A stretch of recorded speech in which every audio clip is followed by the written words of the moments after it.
Hello दोस्तों, मैं अनुराग Kumar the polytechnic classes में आप सभी का स्वागत करता हूं। इस क्लास में फोर्थ सेमेस्टर की भांति हम लोग फिफ्थ सेमेस्टर का हम लोग क्या देखने वाले हैं, सिलेबस। सिलेबस में क्या देखेंगे सर, क्या क्या पढ़ना है फिफ्थ सेमेस्टर में और कौन सा पेपर है, तो आपका मेजरमेंट पेपर है। मेजरमेंट पेपर के अंदर हम लोग किस किस यूनिट को और यूनिट के अंदर कौन कौन सा टॉपिक है उसके बारे में हम आज बात करने वाले हैं। और इसके बाद नेक्स्ट क्लास से आप लोग का जो है लेक्चर स्टार्ट हो जाएगा। यूनिट 1 से बिल्कुल स्टार्ट करेंगे। जैसा ये सीक्वेंस में आपको दिखाई दे रहा है वैसा ही सीक्वेंस में बिल्कुल क्लास चलेगी।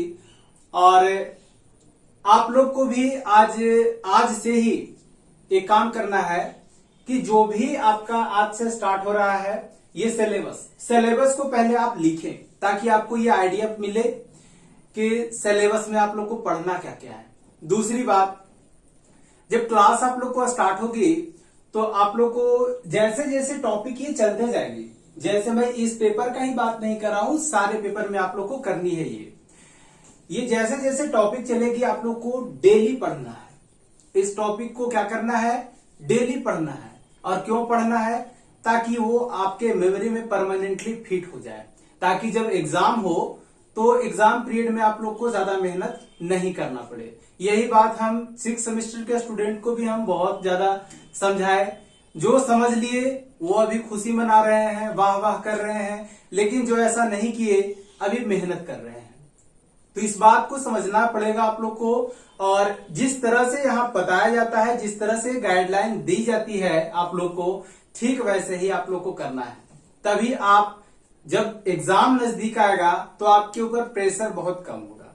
तो चलिए ज्यादा टाइम नहीं लूंगा।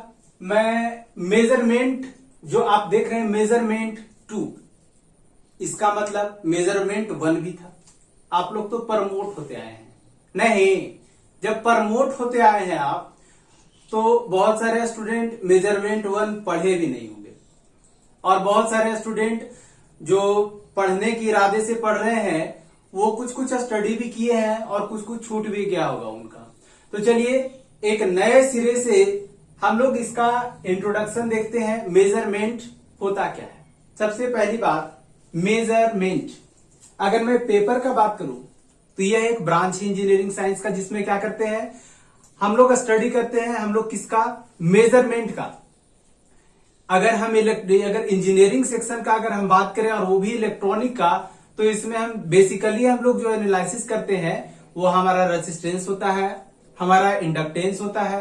इंडक्टेंस में हमारा कैपेसिटिव इंडक्टेंस होगा और आपका रिएक्टेंस होगा। तो ये सारा का स्टडी हम लोग जो है मेजरमेंट के पर्पज से जो हम लोग करते हैं वो हमारा मेजरमेंट सेक्शन के अंदर हम लोग करेंगे। तो चलिए इसमें सबसे पहला जो बनाया है वो बनाया है हाई फ्रीक्वेंसी मेजरमेंट। इसका मतलब ये है कि मेजरमेंट 1 में भी हम स्टडी कर रहे थे। क्या कर रहे थे, स्टडी कर रहे थे, लेकिन उसमें लो फ्रीक्वेंसी मेजरमेंट हम लोग कर रहे थे। लो फ्रीक्वेंसी पे जितना भी पैरामीटर्स अभी बताए, रेसिस्टेंस, ये जितना भी पैरामीटर्स को हम बताए हैं वो सारा का स्टडी कर रहे थे, सारा का मेजरमेंट कर रहे थे। लेकिन जैसे ही हम हाई फ्रीक्वेंसी पर मेजरमेंट करने लगे तो कुछ एरर शो करना चालू कर दिया। जब एरर शो कर रहा था तो उसके लिए जितना भी डिवाइस बना था वो सारा फेलुअर होते चला गया। और इसके बाद हमारे पास आया क्या, मेजरमेंट 2, और जिसमें हम लोग पढ़ेंगे हाई फ्रीक्वेंसी मेजरमेंट, इसके बाद इलेक्ट्रॉनिक मेजरमेंट डिवाइस, इसके बाद हम लोग पढ़ेंगे डिजिटल मेजरिंग इंस्ट्रूमेंट, और इसके बाद आपका 4 यूनिट जो है instruments for generation and analysis of wave. इसमें वेव को कैसे जनरेट करते हैं, किस तरह का डिवाइस का यूज करके हम लोग एक पार्टिकुलर वेव को जनरेट करते हैं। जैसे साइनोसॉइडल हो गया, आपका स्क्वायर वेव हो गया, आपका पल्स वेव हो गया, ये सारा का हम लोग एनालिसिस हम लोग इस यूनिट में देखेंगे। इसके बाद आपका है ट्रांसड्यूसर एंड सेंसर। ट्रांसड्यूसर आप लोग कम्युनिकेशन, बेसिक कम्युनिकेशन जब पढ़े थे उसमें बार बार जिक्र किया जा रहा था किसका, ट्रांसड्यूसर। मतलब एक फॉर्म ऑफ एनर्जी से दूसरे फॉर्म में क्या करना है, कन्वर्ट करना है। तो ये सारा यूनिट को देखेंगे, लेकिन आपका जो पढ़ना है वो टोटल यूनिट है आपका 7। कितना पढ़ना है, 7। जब आपको 7 यूनिट कवर करना है, यहां पे 5 यूनिट का ही यहां पे मेंशन किया गया है, और कुछ देर में ही 2 यूनिट और यहां पे डिस्प्ले किया जाएगा। तो चलिए, ये सारा यूनिट को तो आप समझ लिए कि ये सब हमको पढ़ना है, लेकिन एक बेसिक सा बात करें मेजरमेंट का।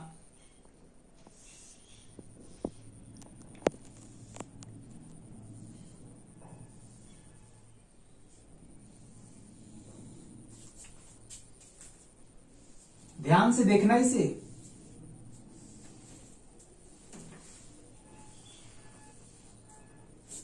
कुछ याद आ रहा है? यहां भी तो मेजर ही करते थे। इसमें जो है स्टैंडर्ड रखते थे, जो प्री डिफाइंड रहता था। जैसे 1 केजी का इसमें रख दिए तो ये प्री डिफाइंड है आपका। और इसमें क्या रखते थे, कोई भी ऑब्जेक्ट को रखते थे, और ऑब्जेक्ट रखने के बाद हम लोग कंपेयर करते थे।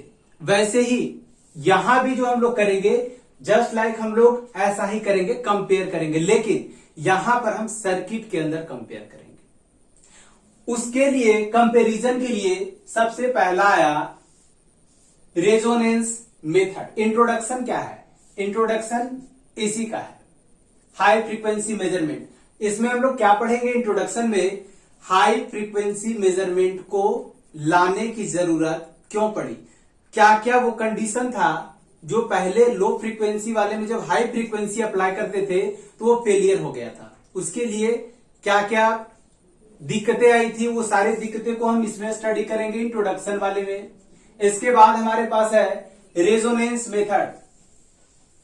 रेजोनेंस मेथड जो होता है, ये रेजोनेंस का अगर सिंपल सा मीनिंग अगर समझना चाहें आप, तो ये रेजोनेंस का मतलब बैलेंस कंडीशन होता है। मतलब कि एक हमारा फिक्स रहेगा और दूसरा हमारा वेरिएबल रहेगा, जिसको हम वैरी करते जाएंगे और देखेंगे कि वोल्टेज क्या बैलेंस कंडीशन में आया है या नहीं आया है। अगर बैलेंस कंडीशन में आ गया है तो वहां से हम उसका एक्चुअल जो होता है वैल्यू, वो हम डिटरमाइन करते हैं। ये किसके कारण हुआ, कंपैरिजन के कारण हुआ। बात समझ में आ रही है? तो ये कंपैरिजन करते हैं।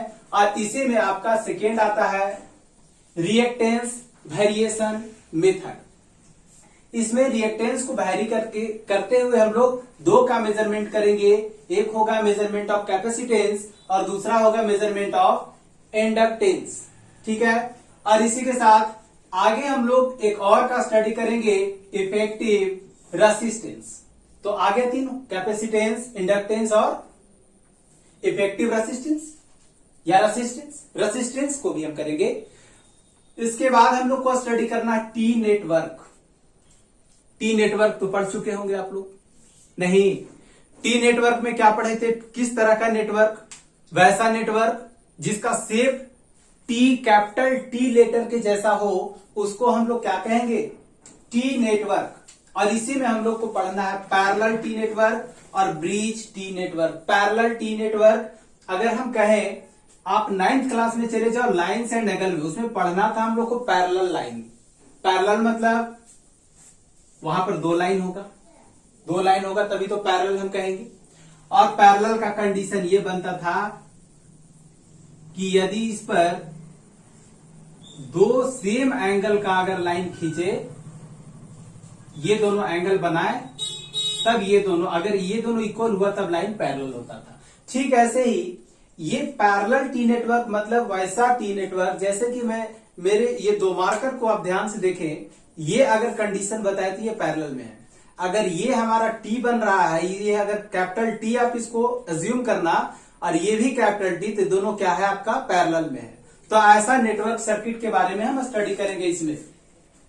तो ये, और ब्रिज जो बनता है वो मैं बताऊंगा कैसे। यहां तो बेसिक इंट्रोडक्शन को आप समझ ले। ये ब्रिज टी नेटवर्क हो गया। इसके बाद क्यू मेजरमेंट, आगे सब कुछ आएगा। यहां पर बहुत सारे ऐसे सेक्शंस आपको मिलेंगे जिसके बारे में अगर बताना चालू करें तो ये इंट्रोडक्शन का नहीं, ये सिलेबस से बाहर का ये बन जाएगा वीडियो। यहां पर मोटा मोटी आप लोग ये समझ ले कि इसके अंदर पढ़ना क्या क्या है, लेकिन जैसे जैसे हम टॉपिक को स्टार्ट करेंगे बिल्कुल बारीकी से और डेप्थ में बिल्कुल पढ़ाएंगे, ठीक है। तो क्यूब मेजरमेंट के बाद मेजरमेंट ऑफ फ्रीक्वेंसी पढ़ना है, और ये वाला सेक्शन आपका रेडियो का है, यहां भी पढ़ाएंगे। और रेडियो वाले, रेडियो एंड टेलीकम्युनिकेशन जो सर पढ़ाते हैं आनंद सर, वो आपको इसके बारे में बताएंगे। तो ये सेक्शन आप ये समझो कि यहां से यहां तक का सेक्शन इसमें चलेगा, ये सेक्शन छूट सकता है, ठीक है। ये सेक्शन रेडियो एंड टेलीकम्युनिकेशन में पढ़ाया जाएगा, लेकिन अगर उसके बाद भी रिक्वायरमेंट आती है कि नहीं सर आप पढ़ाइए, आप कमेंट करना, अगर जरूरत है कि नहीं सर पढ़ना है हमें पढ़ाइए, तो बिल्कुल इस टॉपिक को भी कवर किया जाएगा, ठीक है। इसमें क्या क्या पढ़ना है, सेंसिटिविटी, इसके बाद सेलेक्टिविटी, पेडिलिटी और आपका नॉइज फिगर। नॉइज फिगर तो पढ़ चुके होंगे, तो ये आप लोग को पता होगा, लेकिन ये 3 के बारे में आप लोग को पता नहीं है। तो आप लोग की वैसा अगर रिक्वायरमेंट रहा तो हम इसका भी हम लेक्चर कवर कर देंगे, ठीक है। इसके बाद हमारा सेकेंड यूनिट है इलेक्ट्रॉनिक मेजरमेंट, ये डिवाइस का बात कर रहा है, ठीक है। तो इसमें जो है VTVM सब में देख रहे हैं लगा हुआ है। VTVM का मतलब वैक्यूम ट्यूब वोल्टमीटर।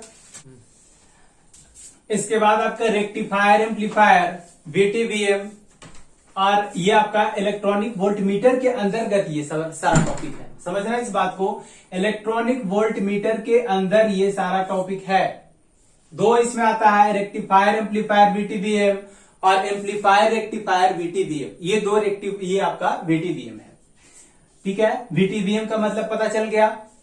इसके बाद हमारा है transistor voltmeter, differential voltmeter next आपका है, और आपका लास्ट है स्मॉल करेंट मेजरमेंट। देखिए जो मेजरमेंट का ही मैं बात नहीं करूंगा, जो भी डेवलपमेंट हुए हैं आज तक का, जो भी डेवलपमेंट हुए हैं उसमें क्या है कि आपका जैसे कि ये अगर स्मॉल यूनिट को मेजर कर रहा है, ठीक है, इसके बाद एक स्टैंडर्ड और बनाया गया, एक मेजरिंग इंस्ट्रूमेंट और बनाया गया, तो इसका फंक्शन स्पेशल तो होगा ही, साथ में ये जो डिवाइस आपका स्मॉल यूनिट का मेजरमेंट कर रहा है, तो ये भी आपका स्मॉल यूनिट का मेजरमेंट डेफिनेटली करेगा, ठीक है।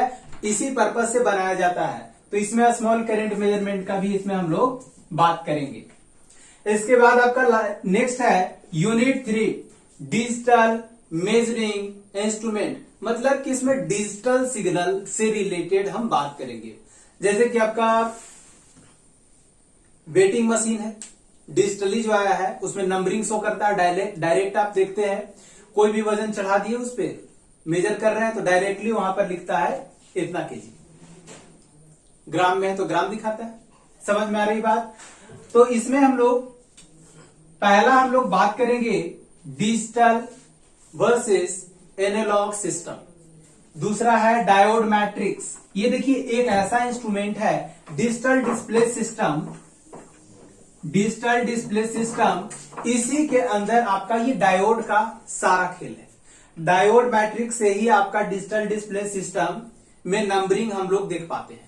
उसमें क्या होता है, डॉट मैट्रिक्स बहुत सारा अरेंजमेंट में रहता है, और वहां पर पार्टिकुलर डायोड की मदद से वहां पर एलईडी जो लगा हुआ रहता है, बाहर में डिस्प्ले जो होता है वो ऑन होता है, और ऑन होता है तो वहां ऑन होगा तो वहां पर डिस्प्ले होगा, दिखाई देगा, और दिखाई देगा तो उसके मदद से हम लोग किसी भी नंबर को रिप्रेजेंट करते हैं। तो ये डॉट मैट्रिक्स जो पढ़ेंगे इसी में आ जाएगा। इसके बाद आपका है डिजिटल रीड आउट सिस्टम, ये सारा कुछ इसी के अंतर्गत का है ये।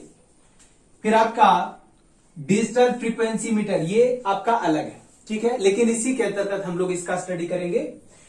फिर है पीरियड मेजरमेंट, टाइम पीरियड होता है ना, बस उसी से रिलेटेड टाइम पीरियड को ही यहां पर पीरियड कर दिया गया है, ठीक है। इसके बाद आपका टाइम इंटरवल मेजरमेंट, उसके बाद डिजिटल वोल्टमीटर, ये आपका एक अलग इंस्ट्रूमेंट आ गया, मेजरिंग इंस्ट्रूमेंट। और लास्ट में है पोटेंशियोमीटर, ये रेसिस्टेंस के मेजर के पर्पज से ये जो है आपका इसका यूज करते हैं। लेकिन रेसिस्टेंस में भी हमारा जो होता है वोल्टेज, जो पोटेंशियल डिफरेंस होता है उसको मेजर करते हैं। किसका यूज करते हैं? पोटेंशियल डिफरेंस का मेजरमेंट करते हैं। किसके मदद से? पोटेंशियोमीटर के मदद से। रेसिस्टेंस में उसको जो है स्लाइड करते हैं, स्लाइड करके वहां पे चेक करते हैं। वो बताएंगे, बात की कहानी है। विशेष यूनिट 4 में हम लोग बढ़ते हैं। यूनिट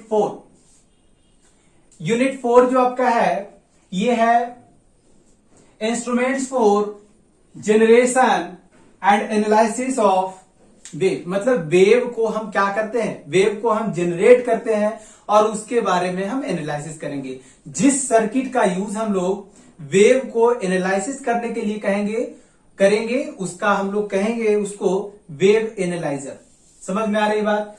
तो यहां पर सबसे पहला आता है बेसिक ऑसिलेटर सर्किट। आप लोग ऑसिलेटर सर्किट पढ़े होंगे, क्योंकि 5th सेमिस्टर के पहले आप लोग को बहुत इसका यूज आया है और बेसिक कम्युनिकेशन में तो बहुत बार यूज भी किए हैं, सबको पता होगा। ठीक है, तो इसका अरेंजमेंट किस तरह से रहता है यहां भी पढ़ेंगे। इसके बाद आपका आता है pulse and square wave generator. अभी बताए सिग्नल को हम जनरेट करेंगे तो सर्किट को क्या कहेंगे?